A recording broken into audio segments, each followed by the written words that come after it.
Amados, bienvenidos a la séptima clase del curso Epístolas Fundacionales, en que estamos viendo Primera de Corintios.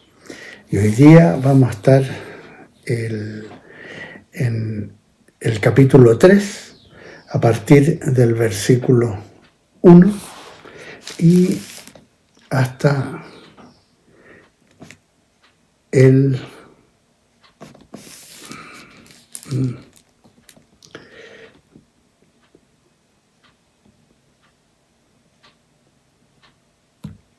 versículo 14, del 1 al 14, y que trata el tema con esa iglesia de Corinto de cómo evitar la carnalidad y sus frutos. Vamos a orar y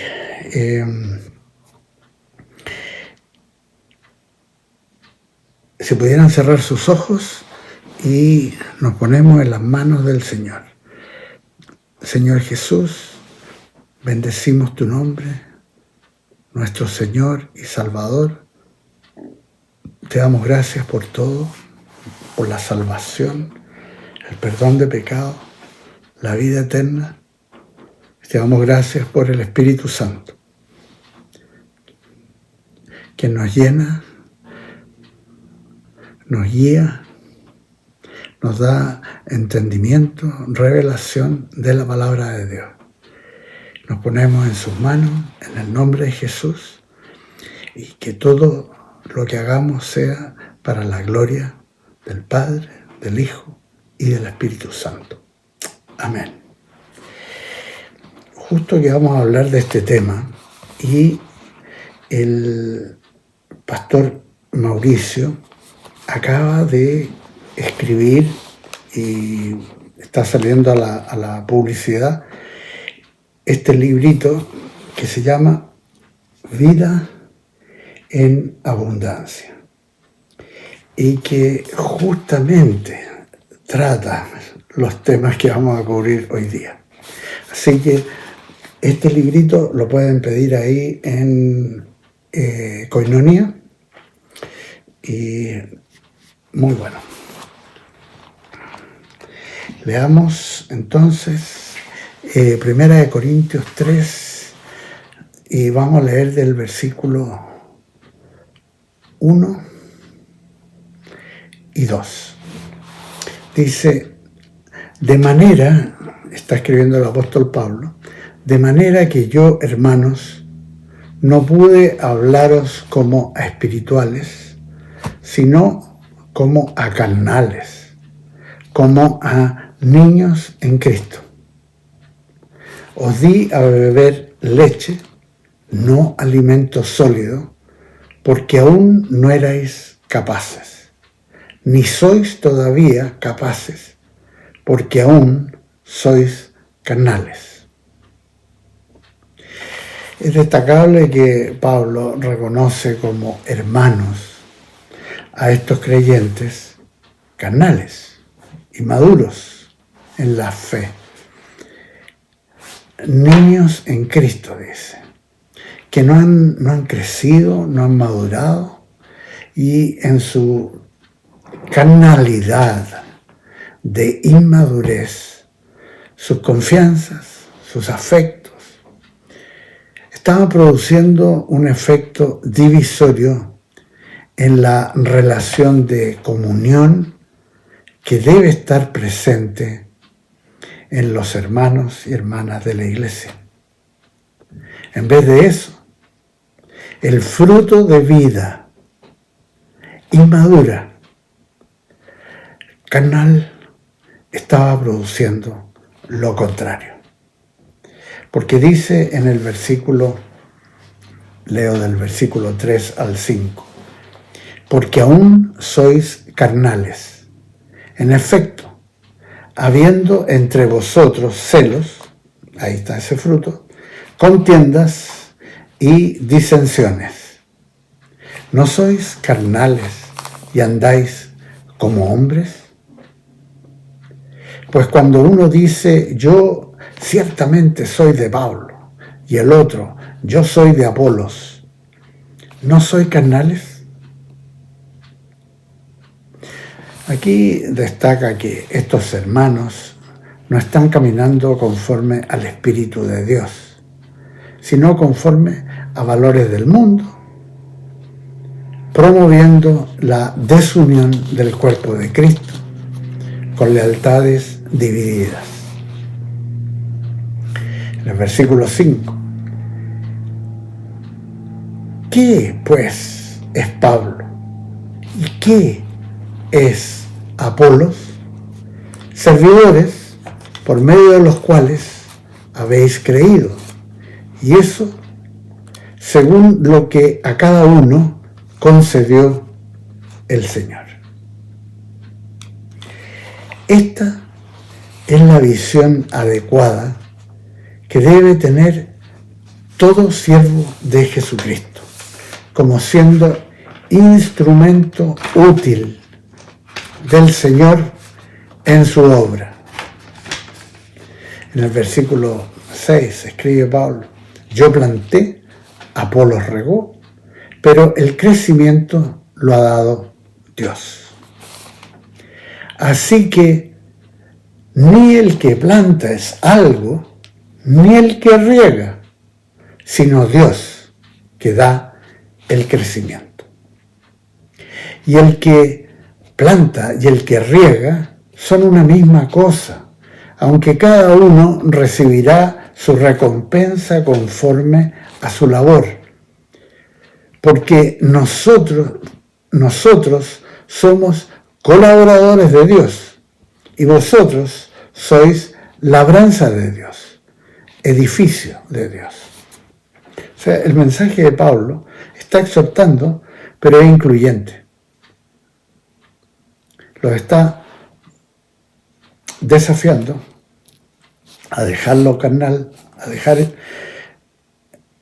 esas divisiones y ver que somos parte del edificio de Dios y somos labranza de Dios. Entonces aquí el mensaje no solo es para los creyentes de la iglesia en Corinto, algunos de los cuales estaban actuando con sectarismo, sino que también Pablo se dirige a los siervos que están participando en la obra del Evangelio, en la que unos plantan, otros riegan, que es una analogía bastante útil que muestra las distintas responsabilidades que unos y otros tienen en el reino. Y esto por voluntad de Dios, no por algún mérito de alguno o decisión propia. En el versículo 10 escribe Pablo, conforme a la gracia de Dios que me ha sido dada, yo como perito arquitecto puse el fundamento y otro edifica encima.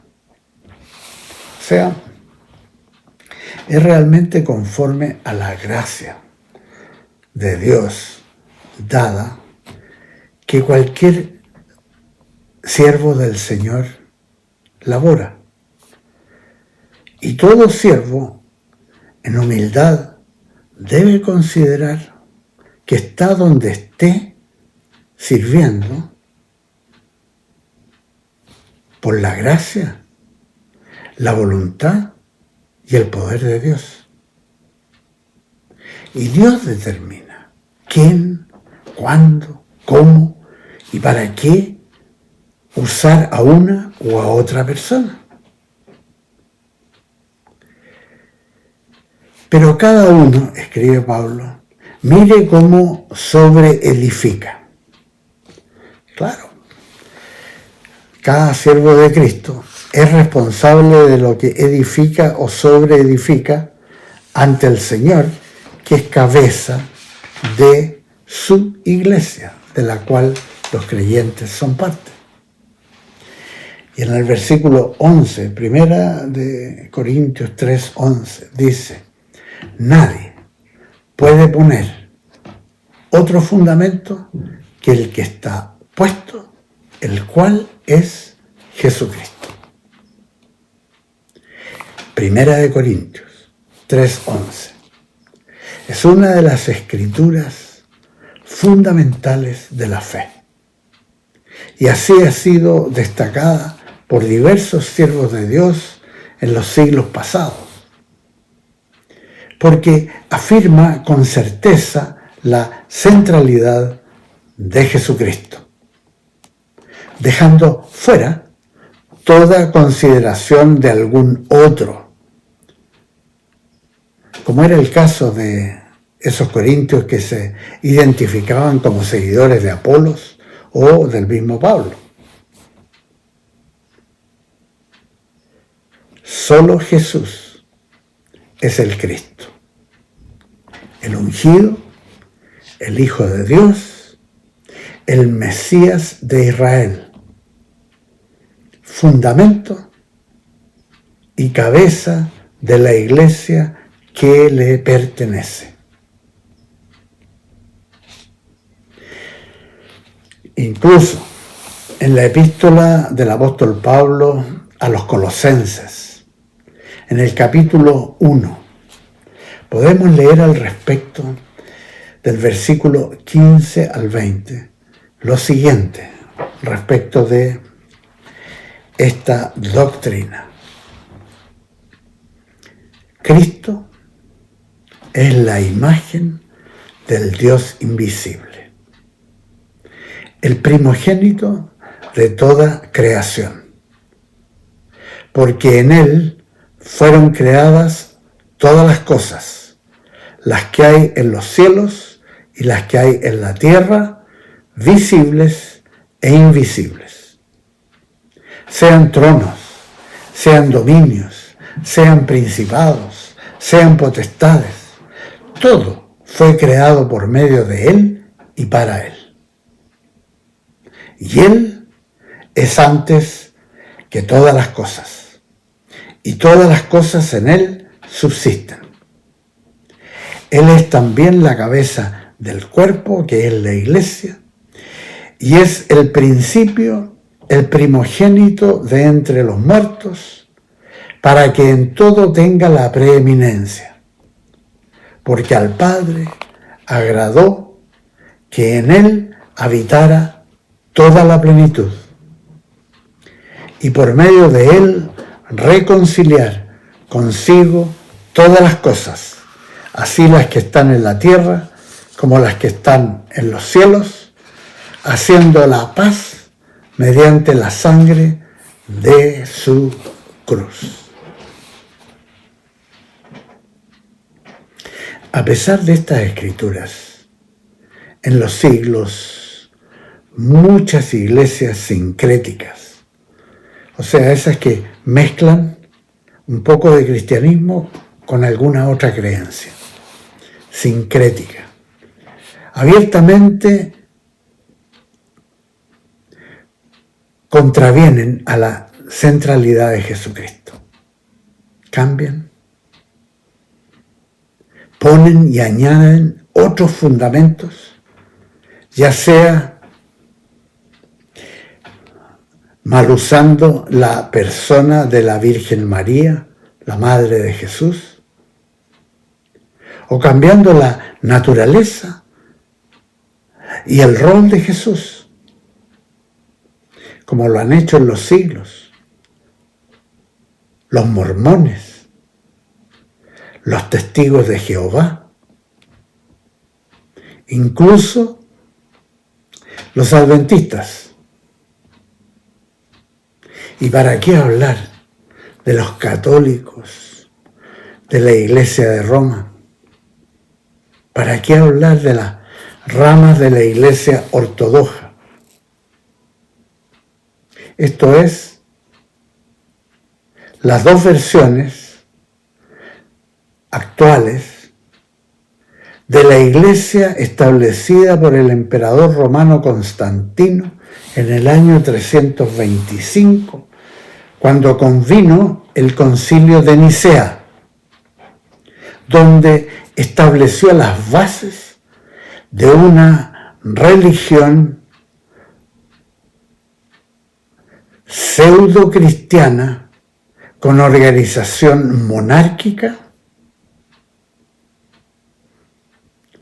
corrupta desde sus inicios y corrupta hasta el día de hoy, no solo en sus prácticas, sino que también en sus doctrinas. Un ente dominado por los siglos, por el espíritu de anticristo, el espíritu de error, el espíritu perverso y el mismo Satanás. Frente a todo esto, las Escrituras declaran y enseñan de la absoluta centralidad y preeminencia de Jesucristo.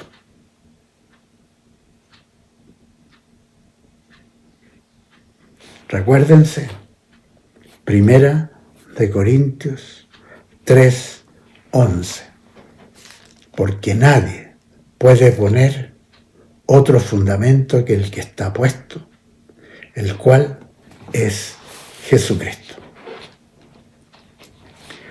Seguimos leyendo el versículo 12, el versículo 13.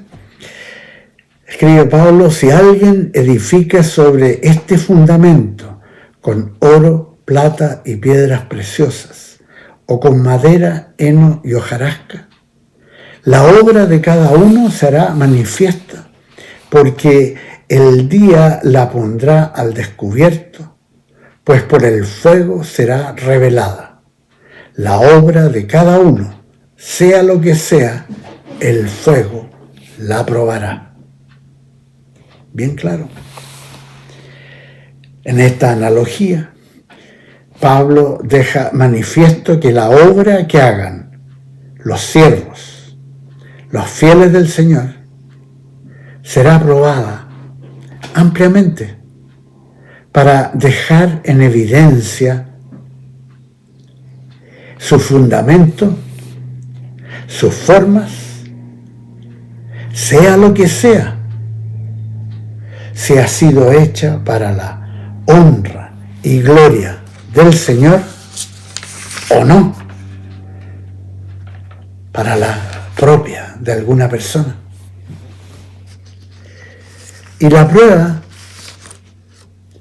de fe en la vida de los creyentes es un hecho cierto, la prueba de la fe, que se presentará para probar el fundamento de Dios en sus vidas. El fundamento de Dios en sus vidas.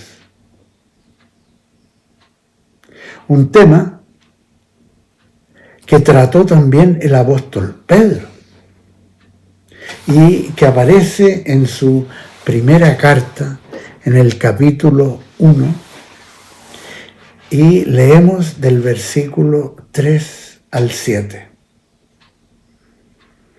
que dice: bendito el Dios y Padre de nuestro Señor Jesucristo,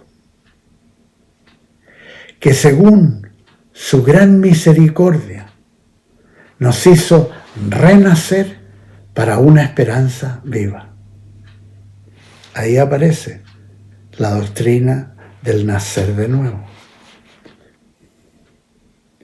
Por la resurrección de Jesucristo de los muertos, para una herencia incorruptible, incontaminada e inmarchitable, reservada en los cielos para vosotros, que sois guardados por el poder de Dios mediante la fe para alcanzar la salvación que está preparada para ser manifestada en el tiempo final. Qué precioso lo que escribe Pedro. Y sigue. Por lo cual, vosotros os alegráis, aunque ahora, por un poco de tiempo, si es necesario, tengáis que ser afligidos en diversas pruebas, para que, sometida a prueba vuestra fe, mucho más preciosa que el oro, el cual, aunque perecedero, se prueba con fuego, sea hallada en alabanza, gloria y honra cuando sea manifestado Jesucristo. O sea, hay prueba de la fe por fuego, como dice aquí también el apóstol Pedro. Eso es algo absolutamente esperable por todos los siervos de Dios, por todos los creyentes.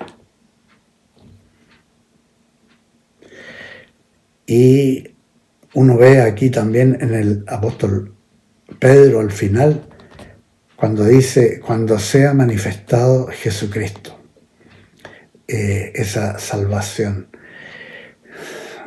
la venida de Cristo por su iglesia, sea un tema, una doctrina apostólica.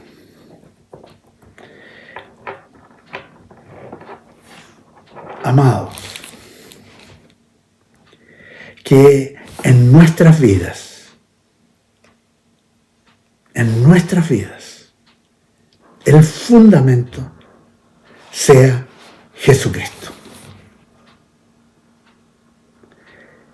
Y que lo que hagamos, sea lo que sea, lo hagamos para su honra y su gloria por siempre. Amén y amén. Que el Señor los bendiga. Nos vemos el próximo miércoles. Un abrazo en el Señor. Amén. Amén.